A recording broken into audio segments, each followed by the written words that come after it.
10 Black Lesbian R&B Singers Who Died from HIVAIDS Part 1.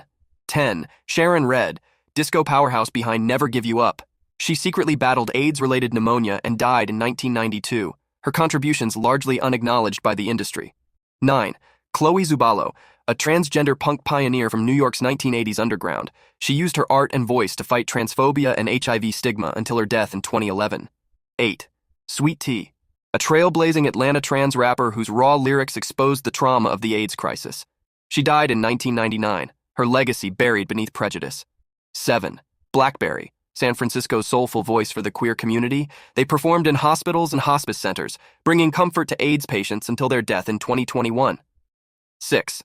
Lady Kateria, a dazzling New York drag performer of the 1990s who turned her HIV-positive status into artful activism, blending glamour and courage until her passing in 1999.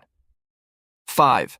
Vichy Lane, a transgender opera singer from the Midwest. She transformed her HIV diagnosis into a platform for healthcare equity and performed until her death in 2017. 4. Lee Davids, a South African trans performer and educator who traveled rural regions spreading HIV awareness and acceptance before dying in 2019. 3. Prudence Nobantu Mabele, the first Black South African woman to publicly reveal her HIV-positive status in 1992.